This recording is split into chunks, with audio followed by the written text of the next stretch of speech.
Estamos de volta com o programa Cidade e Realidade, trazendo como convidado o escritor e poeta Valdec Almeida de Jesus.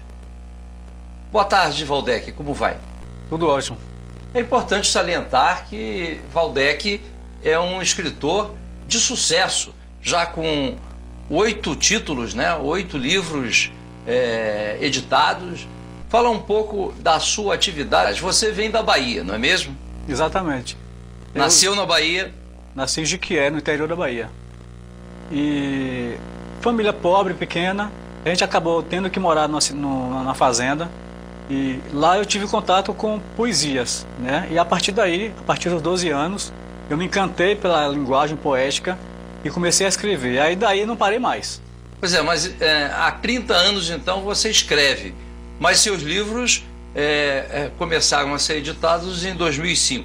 Eu, como todo poeta, tímido e tinha vergonha das minhas poesias. Eu ia escrevendo e guardando, escondendo nas gavetas. E só a partir de 2005 foi que eu comecei a ter coragem de publicar, né? Eu me transferi de Jequié para Salvador em 93 e fui tendo contato com outros poetas, fui perdendo o medo, perdendo a vergonha de ser poeta, né? Perdendo a vergonha de mostrar aquilo que eu escrevia. Então a timidez hoje está totalmente superada? Quase superada. E dentre os livros que você escreveu, qual aquele que mais te deu notoriedade? Foi o Memorial do Inferno. No trabalho, às vezes a colega me perguntava sobre algum problema e eu tirava de letra, dizia, isso aí é coisa pouca, problemas do dia a dia. E ela me incentivava dizendo, puxa, escreve isso no livro. E eu me achava pequeno e incapaz de escrever um livro. Esse livro conta a história de 20 anos da minha família, né? Que começou com meu pai e minha mãe. E eu faço aí um paralelo entre o Jardim do Éden, porque eu só conheci meu pai e minha mãe. Não tínhamos avós, tios, primos, nada. Eu não entendi uma coisa. Jardim do Éden e Memorial do Inferno. Por que inferno? Inferno foi a realidade do dia a dia, né? De passar fome, de trabalhar e chegar à noite em casa e não ter o que comer, de chegar no final do mês, o cara dizer assim, venceu o aluguel, eu quero dinheiro, e a gente não ter, ele fala, então sai da casa. Então, traçando essa trajetória inteira de sofrimento e de amarguras e vendo como superar tudo isso. Aí eu fui fazendo essa mistura, né, de vida, da nossa realidade e transformei em livro. E Memorial do Inferno, eu estou vendo aqui, ele ganhou uma versão em inglês, né? Memories from Brazilian Hell. Como é que aconteceu isso? Estamos aqui junto ao próximo Paulo Coelho. Eu digo que vai ganhar o mundo, de Jequié para o mundo. Eu sempre mantenho contato com muita gente no Brasil e fora do Brasil por e-mail. A internet facilita muito. E pessoas de lá, de Nova York, pediram que eu mandasse uma tradução. Eu não tinha como fazer, não tinha como fazer uma tradução literária e literal do livro. Aí alguém lá conseguiu fazer isso e foi publicado e está sendo vendido pelo mundo afora. Mas eu pretendo fazer como Paulo Coelho, né, invadir o mundo todo em várias línguas. Olha que bom, mas a tiragem do Memorial do Inferno foi esgotada totalmente. Foi, exatamente.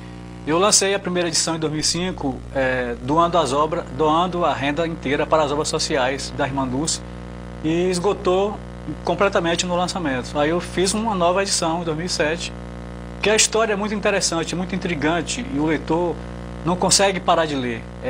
Falar do dia a dia, do cotidiano, e muita gente se vê ali representada. E toda a história se desenrola, então, em Jequié. A maior parte em Jequié e um pouco já em Salvador, né?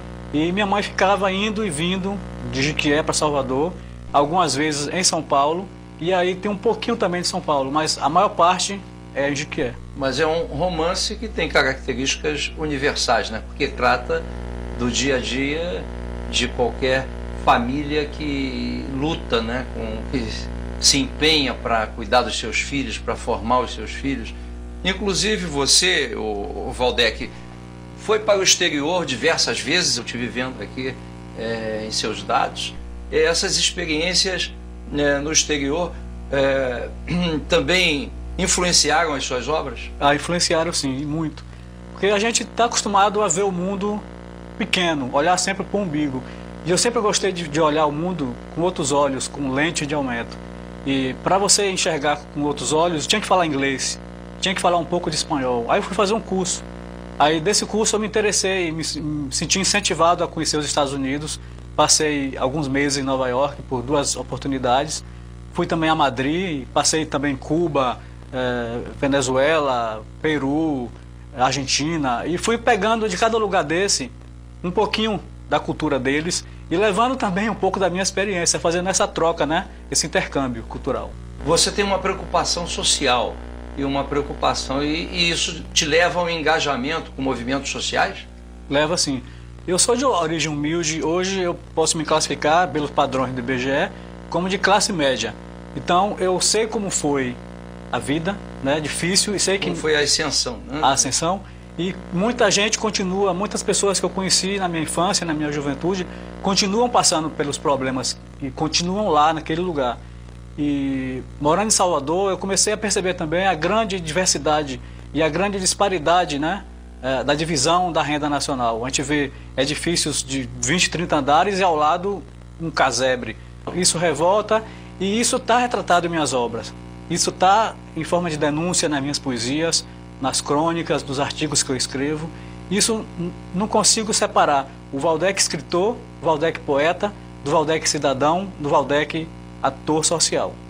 E quais os poetas assim que te influenciaram mais? Drummond, Oswald de Andrade? Drummond, e o que enlouqueceu minha cabeça foi o Augusto dos Anjos. Quando caiu em minhas mãos aquelas poesias falando da crueza da vida, da dureza do dia a dia, da realidade, aquilo me fascinou de uma forma que toda a poesia que eu escrevia com métrica, com rima, eu quebrei tudo, comecei a escrever falando sobre a esquina, sobre o assassinato, sobre a fome, sobre o acidente de trânsito, a chuva, a seca, falando do que eu vi, né? Do Grande Sertão Veredas, né? Que retrata muito bem a realidade nordestina, e isso foi me fazendo cada vez mais consciente do papel que eu tenho como escritor, de não deixar passar nada sem denunciar. Eu não consigo ver uma coisa, do ponto de vista social, está incorreta e eu ficar ali, tampar os olhos, tampar os ouvidos, tampar a boca. Mas eu escrevia e também por medo de ser preso, de ser torturado, eu escondia meus poemas. Mas, graças a Deus, hoje eu coloco tudo no papel, eu coloco tudo na internet e declamo em praças e participo de movimentos sociais sem medo. Então você é um artista completo? Quase completo. Eu até cheguei a fazer um curso de teatro na UFBA em Salvador por 1 ano e meio, mas depois eu percebi que realmente a minha arte é a escrita. A literatura. É a literatura. Waldeck, e você poderia nos dar o site? É o www.galinhapulando.com. Por que esse nome Galinha Pulando? Fácil de memorizar, não dá para perguntar, é com X, é com Z, é com S? Fácil, www.galinhapulando.com. Waldeck, dentre os vários prêmios que você recebeu, um me chamou a atenção, que foi em função do apoio que você dá a movimentos homossexuais, dentre outros, sempre combatendo o preconceito. Fale um pouco sobre isso. A pior coisa é você ver uma discriminação, você ver um preconceito e você não poder fazer nada para combatê-lo. Eu sempre escrevo em sites, sempre denuncio, sempre mando cartas, e-mails para ONGs, para o Ministério da Saúde, Ministério da Cultura, para onde precisar, denunciando preconceitos. E esse trabalho meu foi reconhecido ano passado com o prêmio Luiz Motti de Cidadania Homossexual. Foi me entregue pelo grupo Gay de Feira de Santana, em reconhecimento a esse trabalho que eu faço há muito tempo já. E além dessa coisa da questão racial, do preconceito de gênero, enfim, eu também combato a falta de cultura e a falta de livros. Eu promovo há 4 anos uma antologia poética que leva meu nome e que seleciona poetas do Brasil e do mundo, poetas iniciantes, os quais são selecionados e publicados em livros que são lançados em bienais pelo Brasil afora. Encontro poetas do interior, da capital. Inclusive tem um rapaz, um jovem de 18 anos, é o Alex Bruno, de Salvador, um poeta brilhante que até então nunca tinha publicado uma poesia. E ficou super feliz de ser selecionado, entre tantos outros que eu consigo colocar em evidência.